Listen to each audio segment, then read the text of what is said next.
Привет всем, кто нас не знает. С вами Алекс. И Натали. Мы, получается, основатели Готика Tattoo Shop. И, собственно, это наш первый подкаст, поэтому, пожалуйста, не судите строго, не судите строго. Начнем мы, наверное, с того, что представимся, кто мы есть такие, чем мы занимаемся и вообще, что мы забыли в тату-бизнесе, наверное. Меня зовут Алекс. Что я делаю, по идее, по жизни? Я программист вообще. Ух ты, долбаные программисты. Вот. И занимаюсь, собственно, разработкой мобильных приложений. И по совместительству совладею бизнесом в тату-индустрии, тату-студией, тату-студией-магазином, который называется Готика Tattoo Shop. Это у нас Натали, я татуировщик, очень давно уже работаю, больше 10 лет. В татуировку пришла потому, как рисовала всю жизнь и не видела себя вне искусства. Поэтому мне очень хотелось заниматься по жизни чем-то, что напрямую связано с рисованием. Татуировка оказалась максимально приближена, и когда я была в подростковом возрасте, это стало моей мечтой, и слава богу, она реализовалась. Дальше мы пойдем обсуждать нашу историю основания. Как мы пришли как мы пришли к тому, чтобы открыть тату-студию. Это наш первый подкаст, еще раз напоминаю, поэтому мы очень сильно тупим, но ничего страшного, все с чего-то начинают, я так считаю. Хотел бы я поговорить, Наташ, про начало. Как мы оказались вообще в Грузии в целом? В какой ситуации ты себя нашла, вот когда началась война? Какие были мысли, как это повлияло на твою жизнь? Ну, давайте начнем с того, что когда началась война, я только что, собственно говоря, стала мамой, и моему ребеночку было всего лишь 3 месяца. Поэтому я была в ужасном состоянии, моральном, физическом, абсолютно не готова к каким-то потрясениям.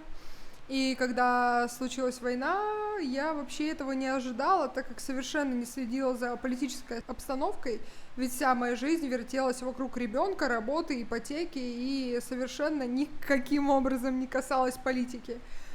И когда ты мне пришел домой и сказал, что началась война, ты помнишь, что я сказала? Какая война? С кем? Война, с кем? Немцы напали, что случилось? Да, помню, да. То есть я была вообще в абсолютной просто ситуации такой непонимания, и мне не хотелось принимать эту ситуацию. И вообще у меня жизнь была довольно-таки налажена, я была не готова что-то менять, так скажем.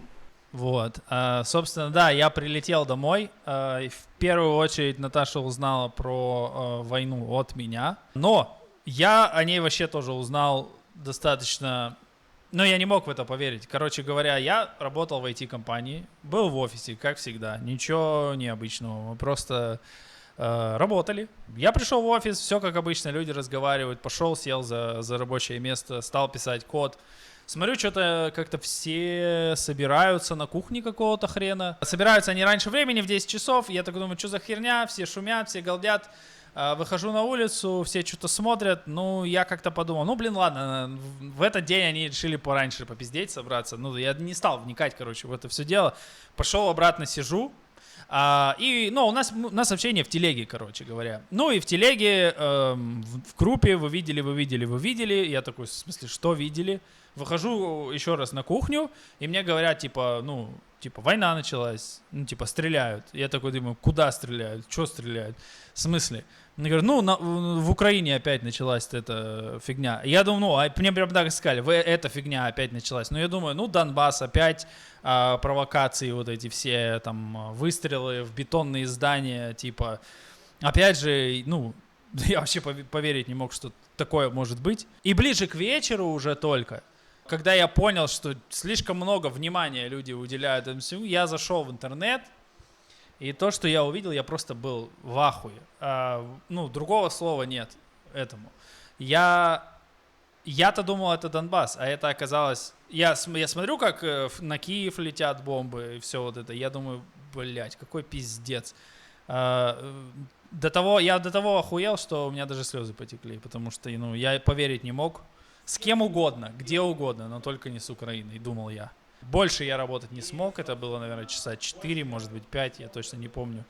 Потому что весь мой разум был погружен в тот пиздец, который происходит, и мы стали обсуждать. По-моему, в тот день вообще никто не работал. В этой ситуации я себя нашел, ну и пришел домой, соответственно, в том же аху и рассказывал Наташе, типа, что, блядь, война началась, какой-то пиздец, надо... И моя мысль была, типа, надо валить. Надо валить, а куда? Давай, наверное, поговорим, как мы все-таки решились, что мы поедем в Грузию.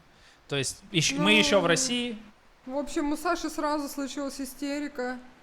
Надо уезжать, надо ехать. Я сижу с 3-месячным ребенком, думаю, ты дубик, куда ты сейчас поедешь? Денег нет, ничего нет. Ребенку 3 месяца. Я понимаю, что я никуда не могу уехать, потому что у меня ребенок даже не сидит. Куда я помчусь? У меня куча проектов, куча работы, онлайн-курс в процессе съемки. Я понимаю, что я не могу сейчас сорваться и уехать. Но, Александр, все, произошло затмение разума, и мы судорожно, естественно, я же не могу его бросить в таком состоянии, начали искать варианты, куда поехать. Грузия... Ну да, у нас уже был этот вариант. Мы вообще хотели изначально, до того, как война началась, мы, наверное, обсуждали это в январе месяце, что вообще Наталья у нас грузинка, как вы можете заметить, наполовину. Вот. И мы хотели съездить навестить родственников здесь. И планировалась эта поездка изначально на сентябрь. Мы думали, когда ребенок подрастет. Да, то есть мы хотели уже, чтобы ребенку было полгода, больше даже. Вот. И мы с ребенком, чтобы можно было в самолете лететь, в сентябре поедем, отдохнем в Грузию к родственникам. Вот. Но судьба распорядилась иначе. Ну да, и я Александру говорю, самый простой вариант для нас сейчас, так как у меня здесь есть родственники, это поехать в Грузию. Плюс в Грузию свободный почти что въезд, то есть имеется в виду, что не нужно получение визы. Соответственно, я предложила Александру такой вариант, он сразу же согласился и поехал на разведку. Без меня. Поехал первый, сразу же, наверное, даже 2 недели с момента войны не прошло. Прошло, месяц прошел. Короче, он умотал супер быстро. Да. Вот, а я осталась с детенышем, у меня как бы еще работа, я не могла все бросить сразу. Плюс нужны же были какие-то средства для того, чтобы уехать. Ну и плюс у меня была огромная коллекция тропических и редких растений, на которую я потратила целое состояние, и мне надо было ее либо продать, либо раздать.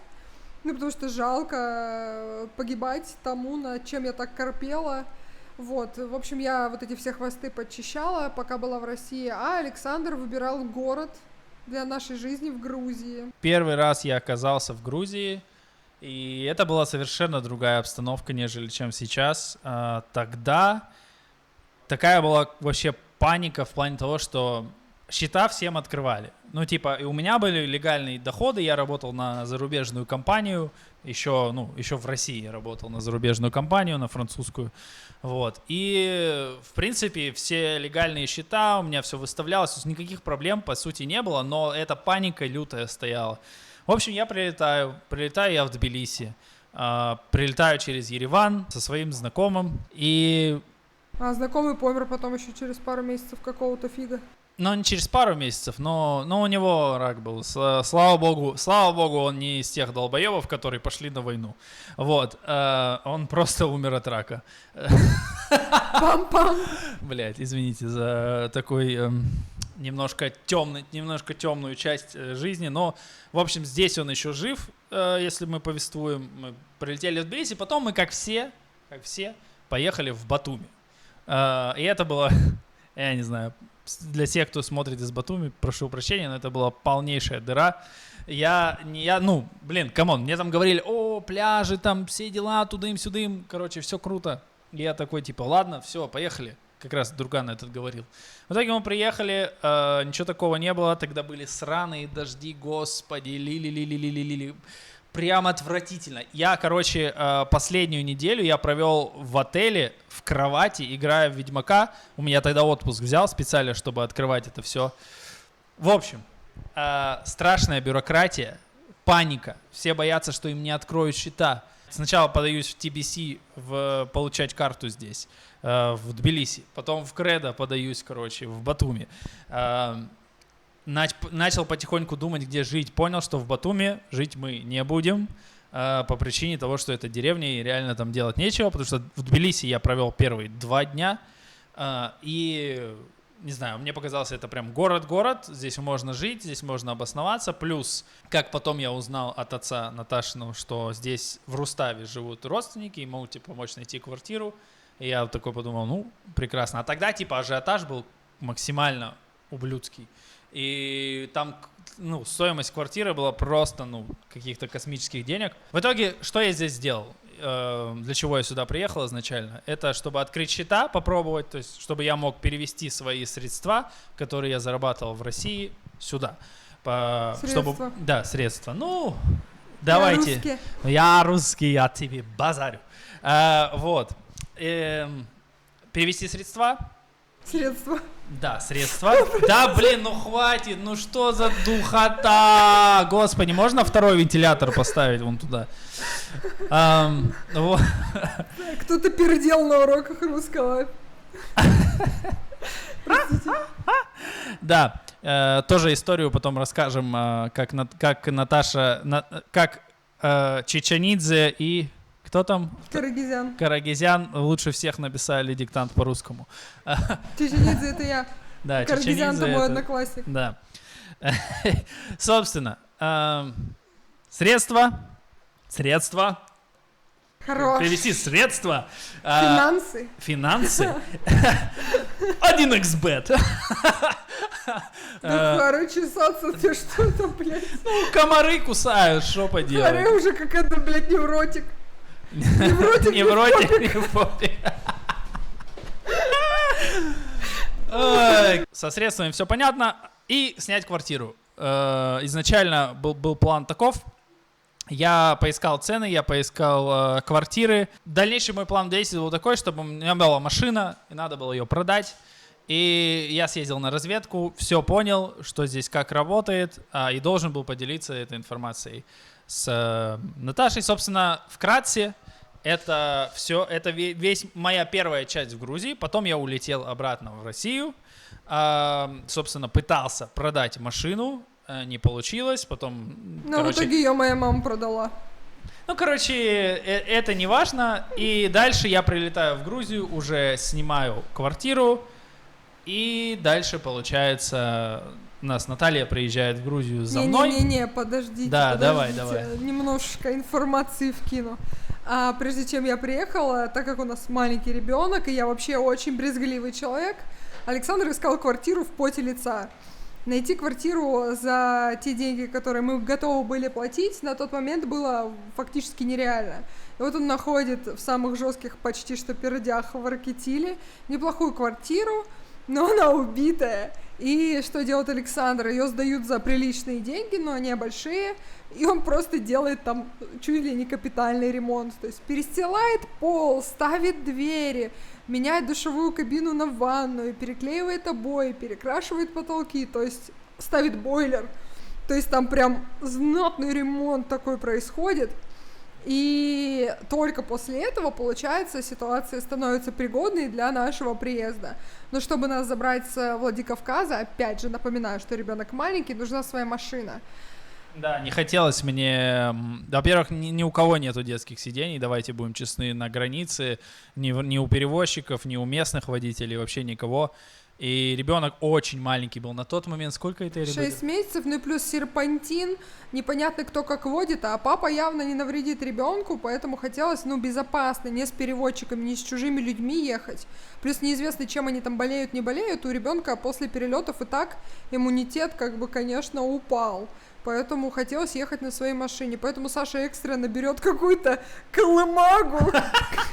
Корыто. Нет, я люблю, честно, это вообще прекрасная машина. За свои деньги, камон. Корыто. В России за эти деньги вообще нихуя нельзя было купить. Там даже кондера не было Ну, нормально. он был, он был, но он там был.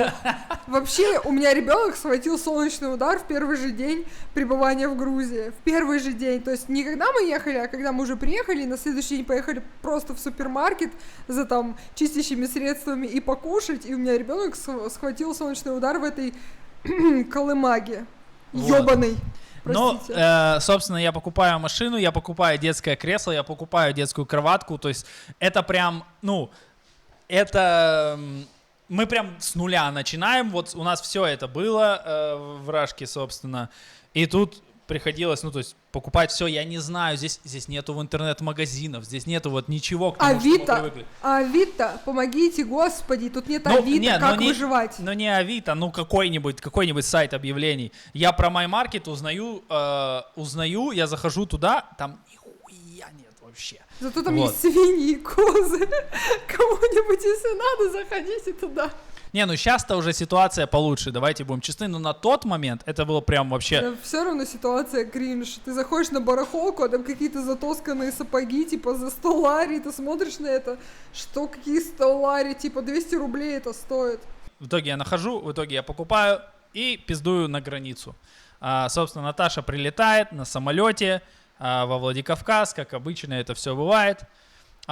Прикол в том, что, оказывается, на грузинских номерах с российским паспортом пересекать границу нельзя было. Что я делаю? Меня разворачивают на границе, я на нейтральной территории оставляю машину, потом я, соответственно, пересекаю границу уже пешим, ну, точнее, не пешим, а в машине с кем-то, подсел, короче, да. И потом на такси еду до аэропорта, забираю девочек. Аэропорта. Записываем. Уроки русского языка от Натальи. Я вас научу нормально разговаривать, вы не переживайте. Пишите, вот. Какое я хуйло в комментариях, если что. Вот. Мне похуй, кстати. Можешь рассказать твой перелет и как невыносимо это было? На самом деле, спасибо большое за...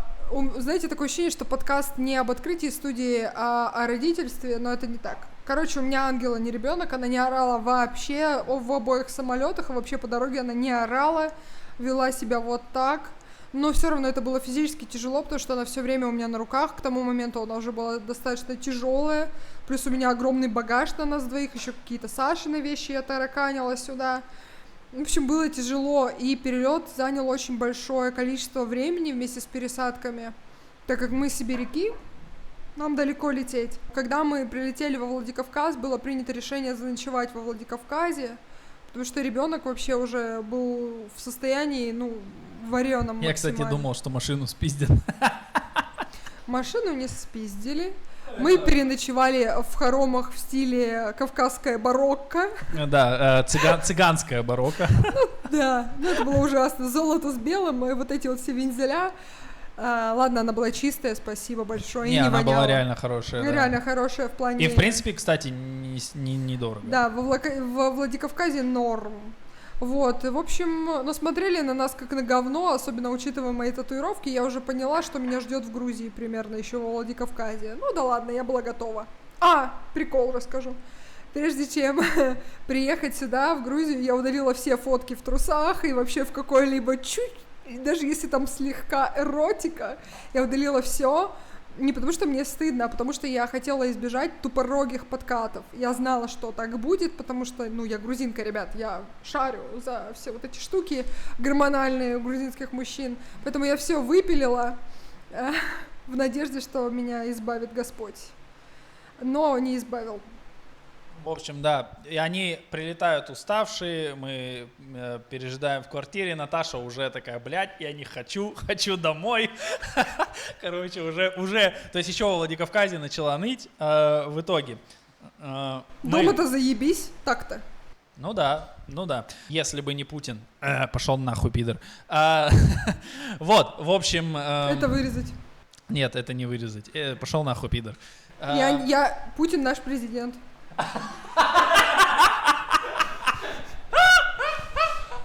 Ай, блядь. Мы пересекаем границу, также подсаживаемся в машину. Какая там была пробка? Я переехал мы переехали, точнее, с Наташей до сентября. Мы вот этих вот огромных очередей после мобилизации нахуй не видели, и слава богу. Эта история еще потом тоже. В общем, мы садимся в машину не спиздили, как вы уже понимаете. И мы, пиздуем до Тбилиси, уже в снятую и сделанный ремонт мною и с помощью брата Наташиного квартиру. Заезжаем. Кстати, хотела сказать очень важный момент, лично для меня, который был прям показателем. На границе нам нужно было подсесть в машину, чтобы добраться до своей. И никто не хотел нас пускать. И как вы думаете, кто нас спустил в свою машину? Ребята из Украины. И для меня это стало сразу показателем о том, что, несмотря на ситуацию, если человек хороший, то он хороший. Я всегда хорошо к украинцам относилась, но боялась, что будет какое-то осуждение в мою сторону, так как я человек с российским паспортом.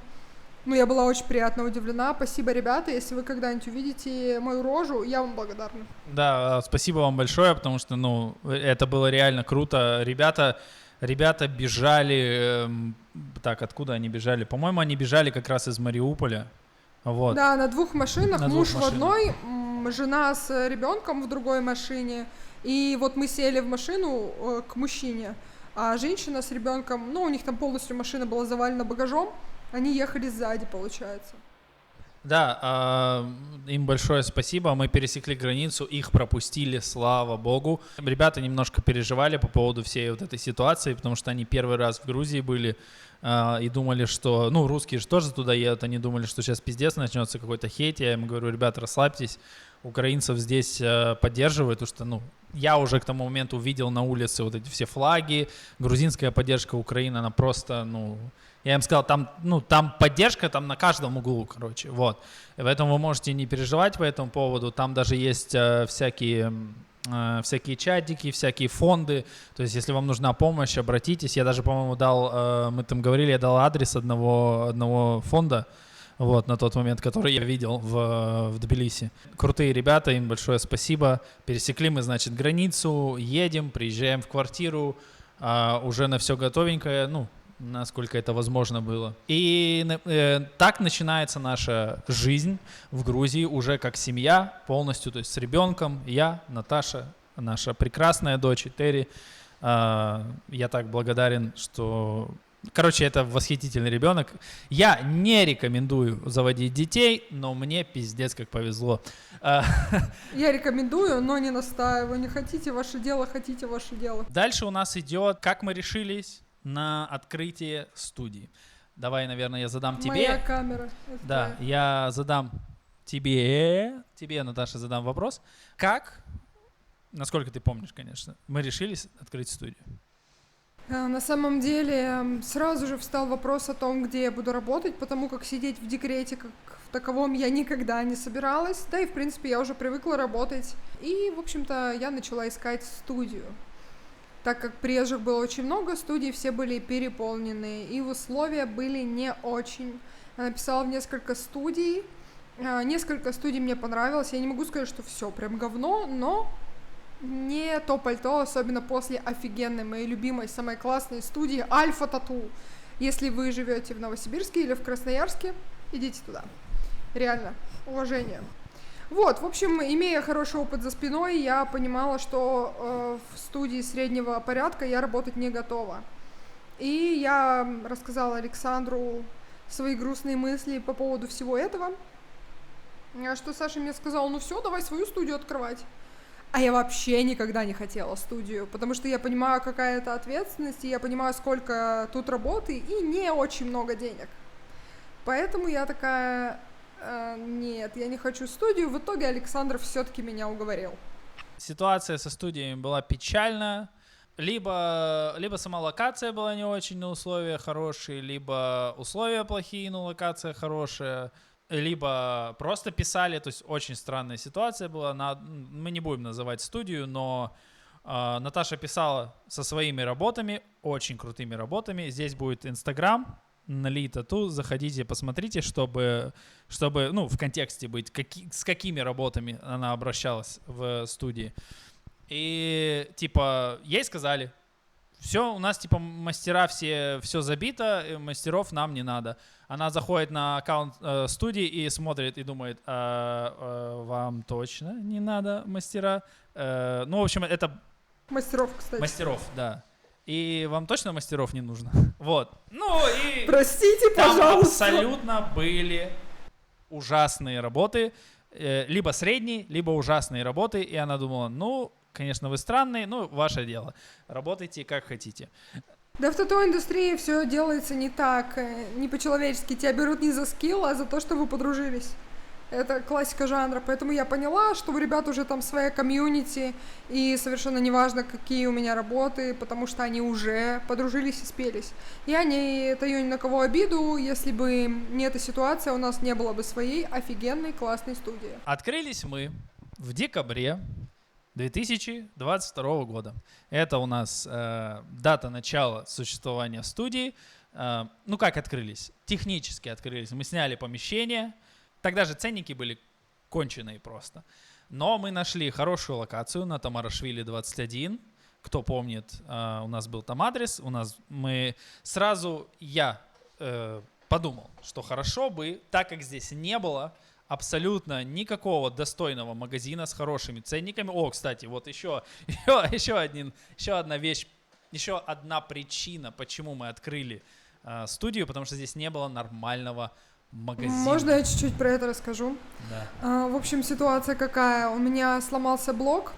Я работала на тот момент Injective Flight Nano, соответственно, для нее, конечно же, нужен блок питания. Вот у меня сломался блок, и я думаю, пойду Critical куплю. Стоит он где-то, $100. Прихожу в магазин. В нормальном магазине. Прихожу я, значит, в единственный магазин здесь. И какое-то китайское говно стоит, $200. Да, мы, и в целом поспрашивали, я тогда с Наташей просто заходил, а я на тот момент вообще ноль был в плане, знал, что есть какие-то краски специальные для кожи, знал, что есть иголки, и все на этом. Заходим мы в магазин, и даже я, когда Наташа спрашивает, там, есть то, есть это, я понимаю, что у людей, у магазина нет нихуя примерно. Вот серьезно. И краски какие-то китайские, тоже Наташа, когда уже выходит, она говорит, ебать, это говно стоит каких денег. То есть она, мы просто, я думаю, это не только Наташин шок был. Я думаю, если есть мастера, в комментариях напишите, когда вы первый раз приехали в Грузию, вы знаете, про какой магазин мы, наверное, говорим, в каком шоке вы находились от... Так это же не вина этого магазина конкретно, это в целом проблема индустрии здесь на тот момент была. Других магазинов нет, вообще ничего нет, как будто бы люди колят палками, заточенными из костей животных. Прошлый век. Монополия была, в общем, мне кажется. Прошлый век просто. Вот, я не хочу никого обсирать, не вижу в этом никакого смысла, но факт остается фактом, работать было тупо нечем. Нормальных иголок нет, есть маст. Извините, это китайское говно за оверпрайс, я не хочу им работать, я не могу за свою стоимость сеанса человека колоть вот этим. Я привыкла к квадрону, я привыкла к хорошему, в общем, и я не готова непроверенным оборудованием, непроверенным эквипментом вообще пользоваться. Тем более красками, которые, простите, были вскрыты, то есть там же есть защитная пленка. Когда ты ее открываешь, она обязана быть на пигменте. И если ее нет, значит пигмент был вскрыт. А когда он был вскрыт и попало ли что-то туда или нет, ты не знаешь. Срок годности у скрытого пигмента всего лишь полгода. То есть если даже туда ничего не попало, но этой пленки на краске нет уже полгода, все, она просроченная. И ты покупаешь это, не зная, во что ты ввязываешься. Когда мы сходили в этот магазин, когда Наташа походила по студиям, я просто понял, я был полон уверенности в том, что нам надо открывать студию и магазин при студии. Это и есть наш первый бизнес с Наташей. Я использовал Наташин скилл, я говорю, Наташ, ты мне просто говоришь, что тебе надо, в каком количестве, я позабочусь о том, чтобы это найти. Начали мы с стандартных вещей, которыми пользуются в Новосибирске, да, типа EZ иголки V-Select, которая типа премиальная сетка. Мы заказали их, вышли... World Famous, Eternal, да. В общем, базу. Базу заказали, потом, начали мы с этого, открылись, тогда про нас еще никто не знал. На мое удивление, учитывая то, что мы не сильно вкладывались тогда в рекламу, потому что я в целом пытался понять, как с этим работать. У меня не было опыта в маркетинге, и в сейлс, и в продажах. И я думал, я пытался учиться. То есть я как бы вот только начинал. То есть через Facebook мы запускали первую рекламу. Как быстро нас нашли. Потому что выбора у людей не было. Да, просто люди... Мы не пускали тогда еще рекламу, и уже в январе месяце первые покупатели заходили и покупали у нас иголки и краски. Учитывая то, что у нас не было тогда еще достаточно большого объема, чтобы мы могли сделать достаточно хорошую стоимость. То есть стоимость иголок на тот момент была вообще сумасшедшая, я сейчас себе даже представить не могу. У нас, в принципе, V-Select, там пачка 3 RL что-то 80 лари стоила. Ну, то есть, понимаете, это просто конченная цена. Ну, для меня сейчас, тогда мы не могли ничего сделать, мы просто покупали невыгодно. Ну да, мы невыгодно покупали, так как у нас не было опыта, соответственно, мы невыгодно продавали. Но мы быстро поняли свою ошибку и начали исправляться уже со следующего заказа. То есть первые заказы, да, были провальные, но как только мы просекли, что... Как заказывать, типа, да. Несмотря на то, что первые заказы были провальными, наши цены все равно были ниже всех остальных. То есть как я татуировщик, я прекрасно понимаю, что любой профессионал выберет сервис и компанию, с которой работать, с которыми будет комфортно, особенно если ты планируешь остаться с этой компанией, а расходник ты, сами понимаете, покупаешь постоянно. Поэтому изначально цель была сделать все для людей, потому что я сама не пойду в магазин, где мне неудобно или где мне завышают. Вот. На самом деле мы нормально, мы наценивали так, как в российском рынке это делается. То есть, да, стандартная наценка, ничего необычного. И у нас получались, собственно, эти цены. Даже с учетом того, что мы, брали их, скажем так, не супер выгодно, понимаете? Вот. И дальше больше, мы заказывали новые бренды, мы привезли Квадрон. В Грузии Квадрон, если и был, то в очень ограниченном количестве за какие-то конченые абсолютно деньги. До рекламы люди начали уже приходить, началась реклама, люди начали друг другу говорить, как-то это все достаточно быстро пошло. И следующим нашим шагом это было, собственно, нахождение клиентов. Первый твой шок, вот когда ты начала искать себе клиентов в Грузии? В целом клиентов мало. Это было понятно, и так я переписывалась с ребятами-татуировщиками, мне и так дали понять, что тут работы не очень много. С этим я была готова смириться, потому что я мастер-универсал, я могу сделать что угодно, кому угодно, на любом месте. Вот, но мы столкнулись с первой проблемой, когда начали делать таргетированную рекламу, люди пишут: почему так дорого? Вы что, совсем ебанулись? Почему такие цены? Хотя цены были очень низкие на самом деле на тот момент. То есть я сохранила свой сибирский ценник, а это, это 30% от московского ценника, да, условно говоря. То есть до мегаполиса, как Тбилиси, эта цена вообще пыль. Вот. И учитывая, да, ценники тогда на квартиры, на еду, на транспорт, на такси, на расходные материалы, то, что здесь не было такие материалы. Даже наши собственные расходники, которые мы заказывали, они все равно были дороже, чем в России. И мне чувак написал один: ты что, ебанутая, с такие деньги татух колоть, у тебя, наверное, долги? Я вообще выпала, я думаю, ты дурак такое писать. То есть ты не можешь предположить, что татуировка на самом деле может столько стоить, хотя, если разуть свои глаза и посмотреть мои работы, то можно понять, почему татуировка столько стоит. Рынок очень молодой, то есть я сейчас это понимаю, но тогда для нас это было, в принципе, диким шоком, что от сибирского ценника, то есть который в каком-нибудь новосибирском люди даже могут сказать, да, даже дешево. Знаешь, $200 за full day у меня была цена. Это, вообще не деньги. Когда вот это вот все начали писать, плюс ты, человек, ладно, я все понимаю, тебе дорого, да, допустим, все нормально, абсолютно понимаю, ты не привык к таким ценникам, возможно, да, возможно, ты забивался там у кого-то на дому, но зачем ты человеку пишешь, у тебя что, долги? Короче, мы столкнулись с неуважением, и так как рынок молодой, люди не понимают, что это такая же профессия, как и все остальные, и что для того, чтобы делать татуировки, нужно хорошо делать татуировки. Нужно очень много знать и много уметь, и много факторов учитывать, начиная со стерилизации до банального ухода авторкера за татуировкой, то есть рекомендациями, которые я выдаю. Чтобы все грамотно сделать и расписать, у тебя должен быть набор знаний определенный. Также Так как вы понимаете, в Грузии очень жарко, очень многие клиенты сталкиваются с проблемами вторичных инфекций. И если у человека нет информации о том, как с этим взаимодействовать, то, извините, пожалуйста, но татуировка заживет максимально говенно. Грубо говоря, чтобы быть хорошим татуировщиком, просто тыкать в человека иголками с краской недостаточно. Поэтому это такая же профессия, как и все остальные, требующая много времени, постоянного развития, лучших расходных материалов, потому что здесь речь о здоровье в первую очередь. Ну и о том, что тебе еще носить это всю жизнь. Да, и самый прикол для меня, то есть мне вот, я, наверное, буду, извините, я, если что, не выпендриваюсь, я просто говорю, просто констатирую факт.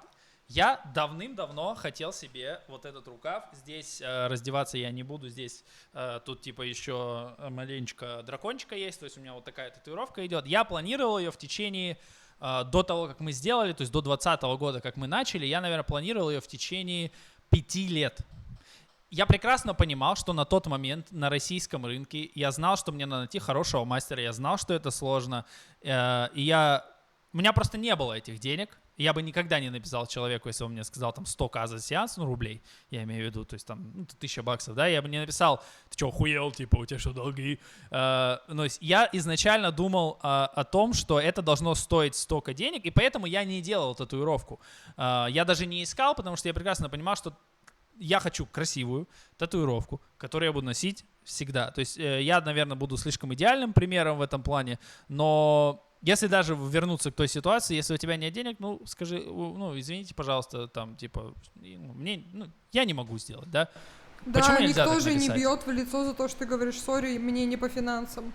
В Вообще не проблема. этом вообще нет никакой проблемы, но само осознание того, что, ну, татуировка к татуировщикам здесь почему-то относились как, да это ж хобби. Тоже была такая ситуация, типа... У меня друг колет. Типичная, у меня друг колет. Вот, он вообще мне за бесплатно сделает. Я просто хотел, типа, чуть получше, поэтому можно мне рукав за $100? Да, братан, можно у друга твоего, я не знаю. Ну, просто даже расходные материалы стоят дороже. Ну да, я просто ухожу в минус. Отношения как хобби, отношения вовсе не как будто ты профессионал, отношения совершенно другое. Это было для нас шоком. Как мы с этим боролись? Ну, я считаю, что просто нужно найти своего клиента. Когда ты находишь своего клиента, человека с пониманием, с уважением к своему телу, тогда все становится супер, потому что я демпинговать свои цены я не буду. Зачем мне это нужно? Я лучше дома тогда посижу. Смотрите, няня, ипотека, да, мы купили здесь квартиру в ипотеку, ремонты, покушать, проезд, я что, должна в минус уходить? Мне дешевле дома тогда посидеть. Зачем я буду тратить свой навык, свой опыт на человека, который не понимает ценности татуировки? Ценность, да. То есть для него это ничего не значит, для него это... А здесь, кстати, в Грузии я заметил уже спустя какое-то время, самая частая эмоция после сеанса — это сожаление. Потому что... Не у нас. Не у нас, да. Это... Если мы смотрим на рынок, там в Грузии есть крутые мастера, все, типа, вам, всем крутым мастерам, вы знаете, кто вы круто делаете, мы знаем про вас, мы вас любим, вы у нас покупаете товар, все прекрасно. Но самая частая эмоция... Подлизнул. Да.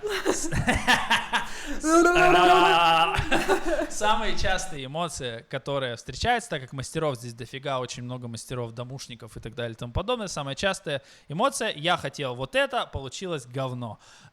И самая частая эмоция, соответственно, сожаление.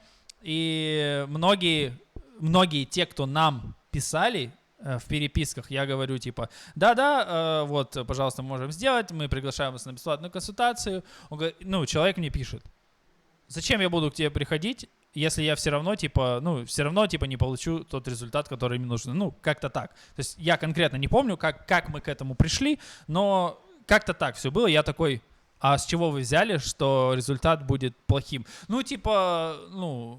Он будет, конечно, похожим, но не то, чтобы я хотел. Я говорю, не, дорогой, ты если приходишь к нам, если ты хочешь вот это, ты получаешь вот это. Типа других вариантов нет. В итоге этот человек пришел к нам на консультацию, пообщался, но все равно вот это, у него уже были татуировки, и все равно вот это вот недоверие из-за того, что он сделал, что ему раньше говорили ценник, ну там, не знаю, 50, там, 100 или сколько ему говорили, он хотел какую-то татуировку, но получал ужасный результат, и ему кажется, что за другой ценник, то есть за больший ценник, его обманем, и он также не получит результат. Это я тоже замечаю. Да, проблема с доверием очень большая, и в итоге мы занимаемся в Грузии тем, что исправляем татуировки. Работа заключается в том, чтобы исправлять чужие портаки. И у меня нет, на самом деле у меня нет, вот вы сегодня, по-моему, обсуждали. Сейчас пускай он успокоится немножко. Я люблю каверапы, и дело в том, что сделать каверап крутой — это квест для самого мастера. То есть не думайте, что мы как-то настроены против каверапов. Нет, наоборот. Я с радостью помогу человеку, если ему нужно что-то исправить. Просто тут вопрос в другом. А стоит ли вообще идти изначально делать херню, платить за нее деньги, заживлять ее, чтобы потом прийти, еще раз платить деньги, еще раз терпеть эту боль и исправлять?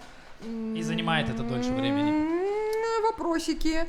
Поэтому я полагаю, что если вы ответственно относитесь к татуировке, вы ее очень сильно хотите и хотите, чтобы она была именно такой, как вы себе придумали, то лучше уже идти к профессионалу. И даже если, важный момент, не всегда получается то, как вы хотите, так как кожа — это не бумага. Но если татуировщик хороший, он извернется максимально, чтобы сделать так, как вам понравится, но при этом, чтобы на вас это смотрелось еще и круто. Вот чем еще сильный мастер, опытный, отличается от неопытного. То есть он будет максимально стараться приблизиться к идеалу вашему. Еще он врать вам не будет, если что-то не сработает на вашей коже.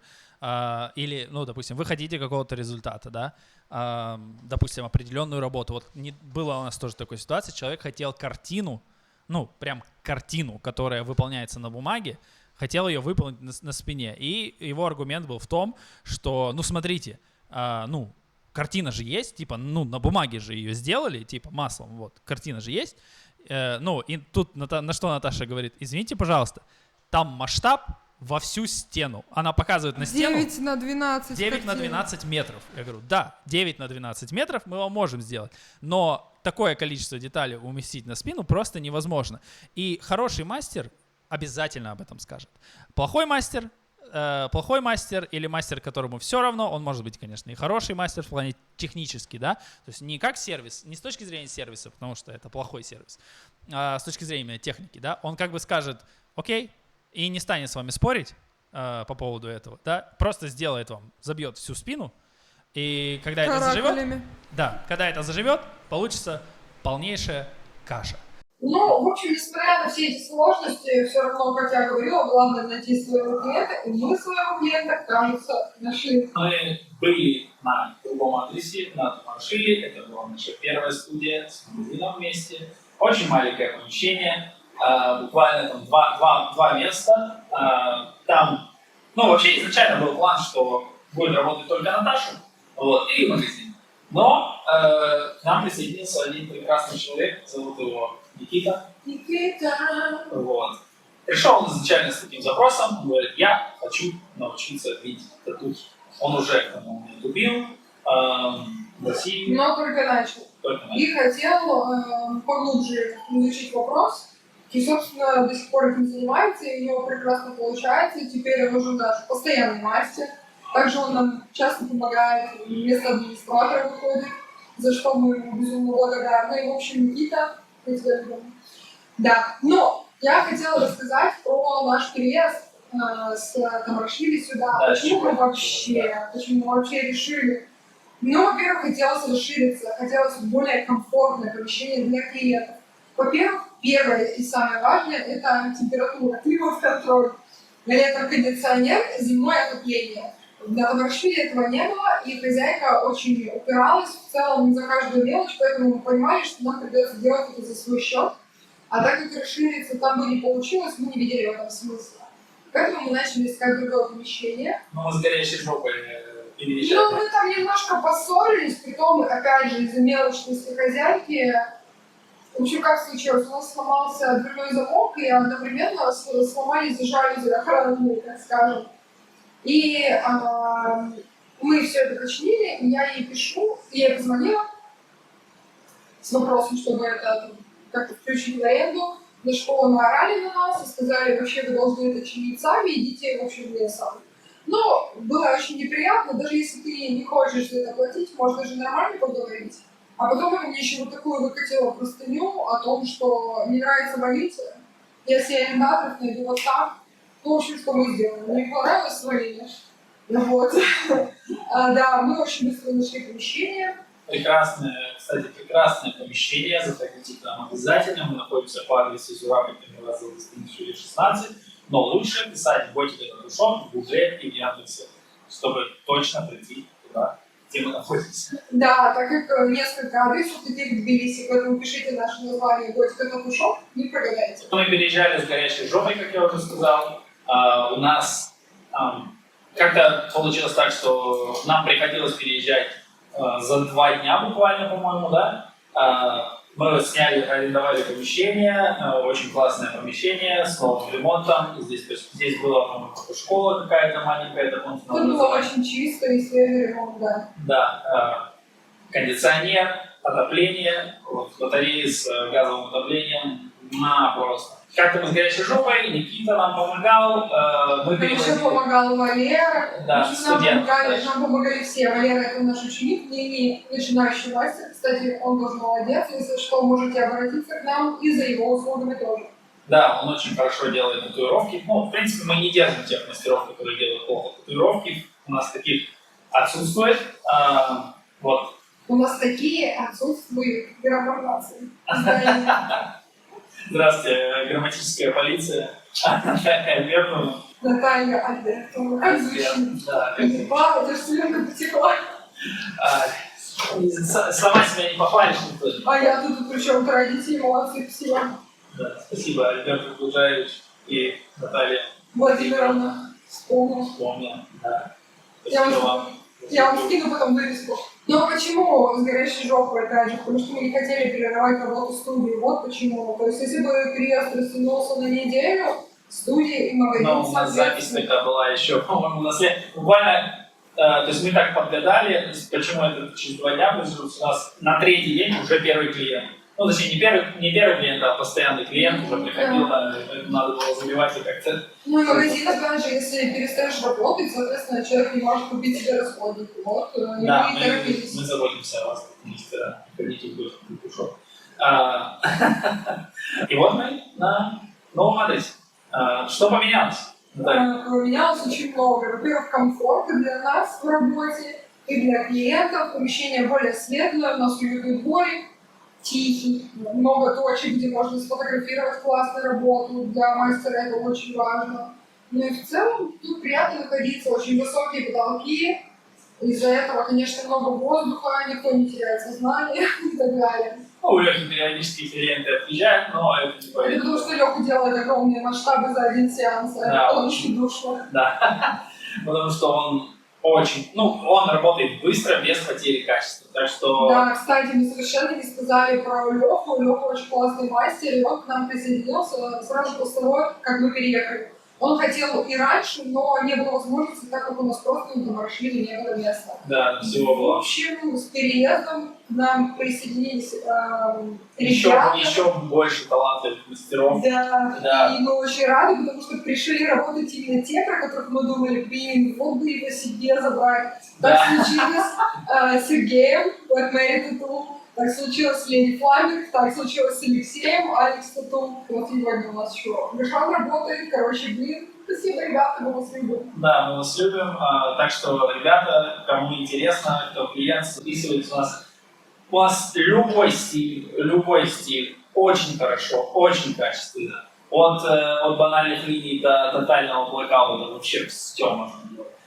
И делать это качественно. Вот, собственно. И каверапы. И каверапы, да. Хорошие, не забывай. Да, если вам сделали говно, это не значит, что вы с этим останетесь на всю жизнь. Вы можете записаться к нам, и скорее всего, с какой процентной вероятностью? Да. 80%, что я могу перекрыть почти все, но что не могу перекрыть я, может перекрыть Серега. Да, blackout, blackwork, там, без проблем. Но это только в самых худших случаях. В большинстве случаев... Я могу перекрыть почти все реально, даже то, что кажется вообще не спасти, могу. И это не просто слова, заходите, здесь будет ссылочка или ссылочка в описании на Лей Тату.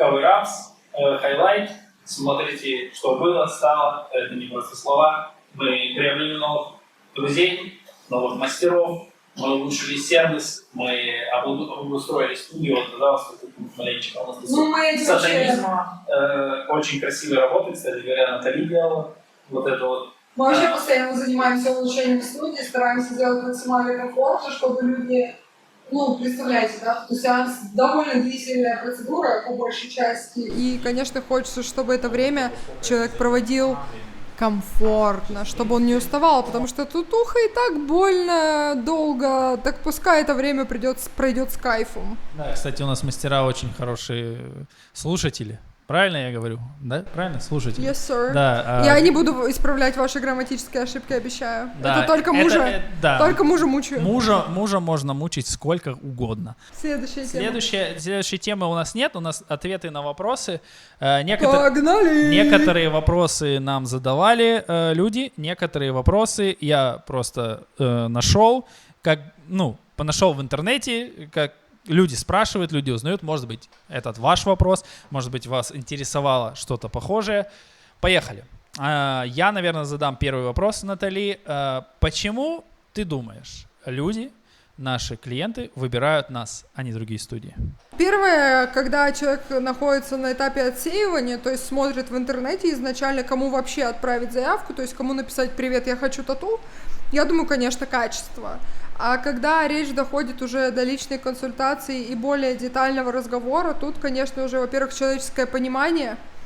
Наши мастера, они все-таки в первую очередь стремятся сделать красиво и для вас, и в том числе для своего портфолио. И, конечно, человеку важно, когда его слышат. Но как иначе? Если ты приходишь, показываешь свою идею, мастер говорит, это фуфло, ну, значит, это мастер фуфло. Здесь вы такого не встретите. Здесь, скорее всего, татуировщик, да не скорее всего, а точно, даже если эта идея, например, не вписывается на то место, на которое вы ее планировали, он либо предложит другой вариант ее исполнения, либо предложит сделать ее на другом месте. В общем, он максимально подстроится под вас. Вот. Человеческое отношение, ну и, я полагаю, сервис. Да. Здесь комфортно, здесь вам рады, здесь никто не кинет вас камнем, не осудит. Улыбаются, это очень редко здесь в Грузии. Да, в Грузии в целом. Здесь вы можете быть собой и поговорить на любую тему. Мы люди очень простые. Ой, вообще, да, никаких проблем. Черный юмор, шутите сколько угодно. Светлый юмор, черный юмор. Мы не будем на вас давить, и если вам не нравится черный юмор, допустим. Но если вы сами начнете, мы поддержим вас. В общем, просто комфортно, прикольно. Моя задача, в первую очередь, я больше работаю именно с людьми. Александр больше занимается бюрократией и сложными вопросами для взрослых. А я больше как раз за комфорт, за красоту и именно за сервис.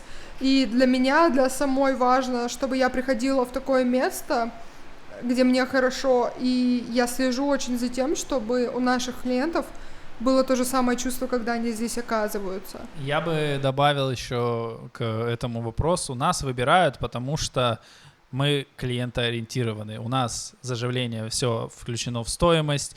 У нас все снеки, все чаи, работа администратора, который в любой момент ответит на любой ваш вопрос, поможет вам с любым делом. На любой ваш зов. На любой ваш зов. Сказать. Чайку хочу сейчас, и он тут же подрывается и идет, несет вам чай. Да, собственно, комфорт, удобство. То, что после сеанса вам вообще не надо думать, куда идти, да, вы зачем. уходите полностью запакованные со всеми мазями, пеленками, либо с пленкой. Вам все объясняют, скидываем еще видео, как ухаживать, чтобы вообще точно не забыть. Да, еще пишем вам на следующий день, спрашиваем, как у вас дела, не заболели ли вы, чтобы татуировка, чтобы вы себя хорошо чувствовали. Также через несколько дней, там еще пишем через неделю. Если любой вопрос, мы тут же отвечаем, никогда не молчим, никого не игнорируем. Поэтому, да, собственно, очень, очень удобно, очень комфортно. И самое главное, для меня, может быть, самое главное, для кого-то, может быть, главное, это все-таки сервис. Но для меня самое главное, что так круто, я не знаю. Вот такая команда, была, наверное, только в Альфа, и то, ну, типа, я не знаю. Ну, там просто Ну, были... ты же не работал Да, там? я не работал. Ребята, Наталья лучше знает. там было классно, правда, я люблю Альфу Тату и Революцию тоже люблю, несмотря на само там устройство, коллектив тоже был. Короче, я безумно рада, что у нас получилось в условиях, как-то сказать, иммиграции все же собрать команду людей классную, с которыми комфортно, и, соответственно, мы работаем с такими же клиентами в итоге, с такими же классными ребятами. Потому что я считаю, что подобное притягивается к подобному. Отличаемся мы прежде всего, да, сервисом. Такой сервис, наверное, где-то есть, но он либо скрыт, либо, ну, я не знаю. Ну, в Грузии сервис... Да.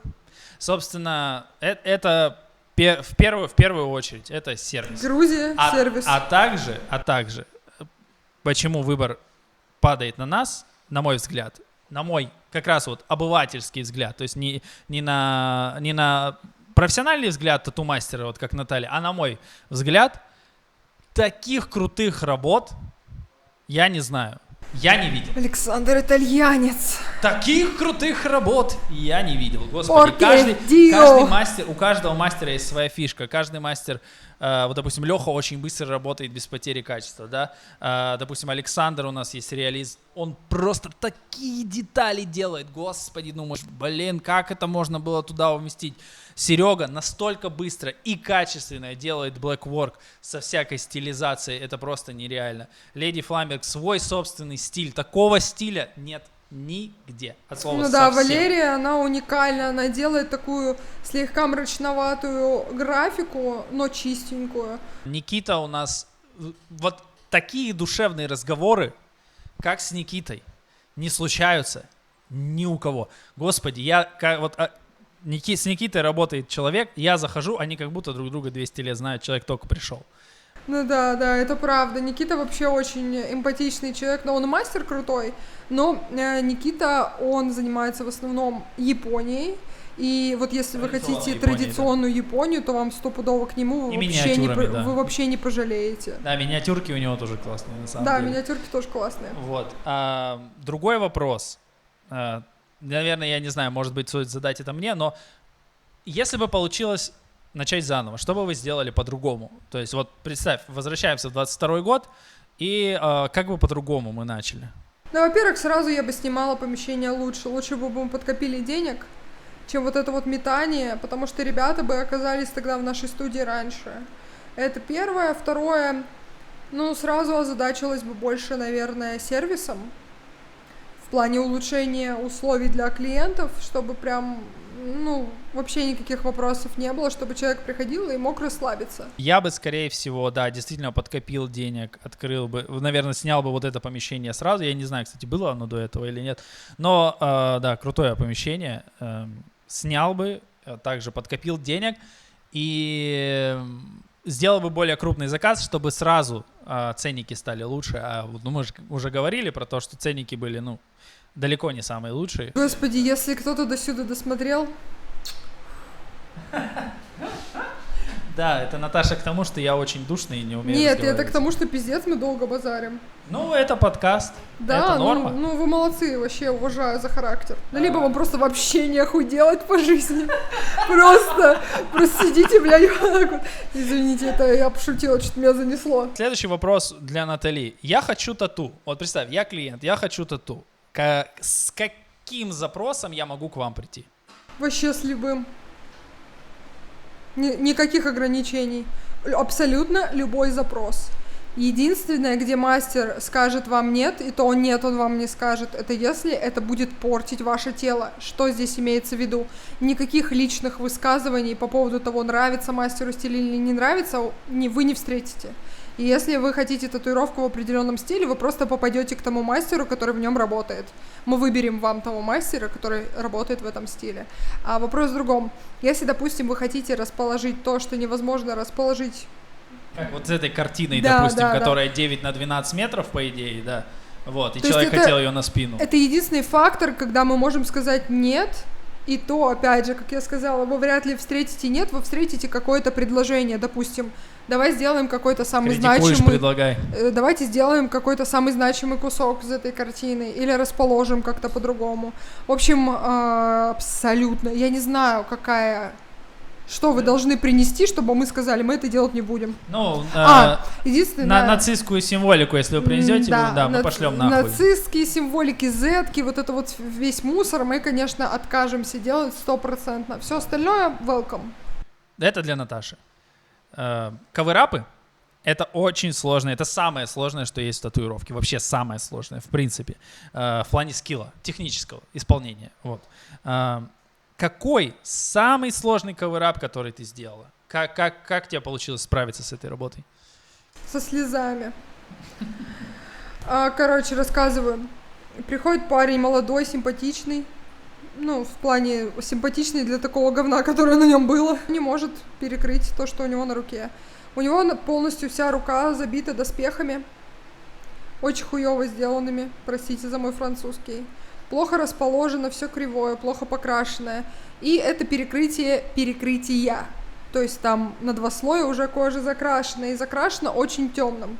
Ко всему прочему, парень еще и смуглый. То есть контраста изначально немного. Соответственно, при таком количестве пигмента, загнанном под кожу, без лазера сделать можно очень мало что. И вот я сижу, смотрю, как он с одним мастером поговорил, с другим поговорил. А мастера тоже на перекрытиях специализировались. И они просто такие, я не буду это делать, я не буду это делать. Я смотрю на это и думаю, блядь, бедный пацан. И тот мастер, который у нас работал, вот последний его консультировал, он говорит, если Наташа тебе откажет, то все, короче. Типа... Пиши пропало. Я подхожу, смотрю на это и думаю, блядь, страшно, просто до кирпичей в штанах. Потому что, если я еще раз напортачу там, понятно, я не напортачу, но если я не справлюсь с перекрытием, то, там срезать кожу даже лазер не выведет количество пигмента, которое там забито. В итоге я ему говорю, давай так, мы не будем строить больших ожиданий, заранее договариваемся, что татуха будет очень темная, потому что у нас не сильно много сейчас вариантов, но я попытаюсь привести это все в порядок, эти доспехи сделать нормальными. А доспехи были с такой, знаете, задумкой, заделкой на реализм. В итоге он ходил ко мне 1,5 года, и мы сделали такие перекрытия. Но каждый сеанс я с таким страхом приступала, потому что я понимала, что я не могу отпустить человека с плохо сделанной работой. Поэтому у меня ответственность x100 каждый сеанс наступала. Благо, у него было максимальное ко мне доверие. И мы... Это, кстати, очень важно при каверапах. Да, я вот об этом, кстати, хочу сказать, сейчас договорю. Вообще в татуировке доверие — это очень важно. Да, я благодарна, спасибо большое за то, что ты меня послушал, и мы сделали классную работу. А теперь немножко про доверие. В целом в татуировке, если ты не доверяешь мастеру, то получится говно, стопудово. Потому что ты будешь настаивать на своем, мастер будет пытаться тебе помочь, и ничего не выйдет. Поэтому, чтобы быть уверенным в мастере, посмотри его работы тщательно. Зайди в суперстарые работы, посмотри его зажившие работы. Да, зажившие работы — это очень важно. Всегда смотрите на зажившие работы. И у нас, кстати, в Инстаграме тоже хайлайт с зажившими работами есть. Посмотрите. Сходите обязательно на консультацию к нескольким таким мастерам. Посмотрите, с кем у вас вайб схожий, с кем вам комфортно, чтобы вы поймите, что этот человек на вас метку на всю жизнь оставляет. Да и плюс 8 часов вам с ним сидеть, если вам некомфортно, то это будет тяжелый сеанс. Не 8, а если вы планируете рукав, то это несколько сеансов. С человеком придется провести. Лучше потратьте свое время, чем сделайте на отъебись. Вы абсолютно не пожалеете о потраченном времени, это только в плюс. И когда вы уже выбрали мастера из всех, поймите, что лучше для вас мастера нет, если вы уже все эти этапы прошли. И, соответственно, надо ему довериться. Надо. Сложно, но нужно. Какие меры осторожности и, точнее, стандартов стерилизации у нас в студии применяются, чтобы точно убедиться в отсутствии заражения и что татуировка, результат получится по заживлению очень классным? Правильный сбор места и его стерилизация специальными химическими составами. Одноразовый расходный материал по максимуму, то есть все, что можно сделать одноразовым, все одноразовое. Далее обработка машинки и другого эквипмента, который соприкасается с кожей напрямую, также в стерилизующем составе, плюс сухожар. И генеральная уборка раз в неделю с теми же самыми растворами. Кстати, раствор мы меняем 2 недели один, 2 недели второй, для того, чтобы исключить привыкание и адаптацию микроорганизмов. В таком случае адаптации не происходит, и мы точно убьем всю заразу. Нормально? Нормально. Какая самая распространенная, самый распространенный стереотип, когда люди думают о том, чтобы сделать татуировку, или вообще в целом про татуировки стереотип, то есть... Что ему будет смертельно больно. Да, это самый распространенный. Самый распространенный. Что ему будет смертельно больно. Смертельно больно вам не будет, иначе такое количество людей не татуировалось бы. Плюс очень сильно зависит от мастера, будет ли вам комфортно или нет, от оборудования, которым он работает, и от его золотых ручек. У меня очень низкий болевой порог, но когда я забивался у Натали, я вытерпел. Ребят, естественно, это же мой муж, блядь, ёбаный в рот. Я Конечно, я его щажу. Да, на самом деле... На самом деле я щажу всех. Мне вообще всех жалко, и за 10 лет у меня до сих пор не произошло вот этого хирургического омертвения. Я все еще жалею всех, и мне тяжело работать, когда человеку больно, поэтому я максимально стараюсь сделать ему комфортно, закончить побыстрее, но, естественно, так как нельзя терять качество, либо мы прерываем сеанс, переносим на следующий, либо я там уже превращаюсь в клоуна и супер сильно развлекаю человека, чтобы отвлечь его внимание от боли. Но это касается только длительных сеансов. На коротких сеансах менее 4 часов. Всем классно. Обещаю, вы не помрете. Да, и у наших мастеров тоже. Кстати, фидбэк по поводу Наташиной руки. Когда мы спрашиваем их про заживление, типа, как у вас заживает татуировка, все или нормально, мы обычно, это стандартная процедура. И тут один грузин пишет, у него уже была татуировка, он делал ее, и говорит такой, типа, блин, Натали, зажило все так быстро, что я вообще в шоке. Мне было вообще не больно, заживало все очень быстро. Я думаю, господи, спасибо вам за вашу легкую руку. Вот. А вам за ваш отзыв.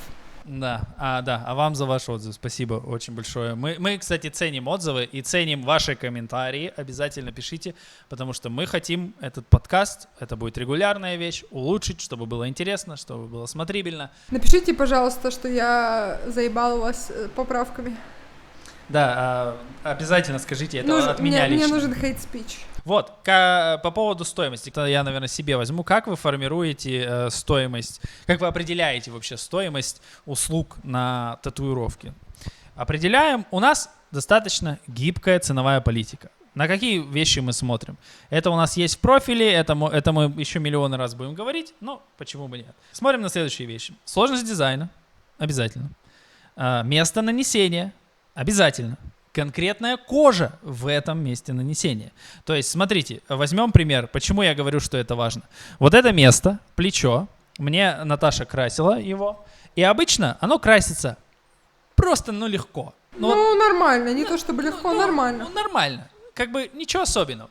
Но если бы я пришел к Наташе, и, точнее, если бы я написал Наташе в личку, и она мне сказала стоимость, она бы, скорее всего, либо, переработала, либо, я бы охренел от того, сколько это стоит и сколько, потому что заняло это дольше времени. Я бы просто назвала неправильный ценник, потому что его кожа очень плотная, и мы потратили в 1,5 раза больше времени, чем если бы я красила, допустим, свое плечо. Я себе татухи делала, у меня кожа намного быстрее красится. А у Александра очень много коллагена, и кожа очень плотная, молодая, там очень сильный тургор такой плотный.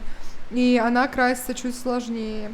Вот, и, собственно, на эти параметры мы обращаем внимание. Мы просим каждого нашего клиента подойти на консультацию. Мы не зря просим, не потому что нам делать нечего и хотим, чтобы вы потратили свое время. Мы хотим дать правильную оценку конкретно вашей работе, на конкретном вашем месте и на конкретной вашей коже. Собственно, таким образом мы формируем стоимость. То есть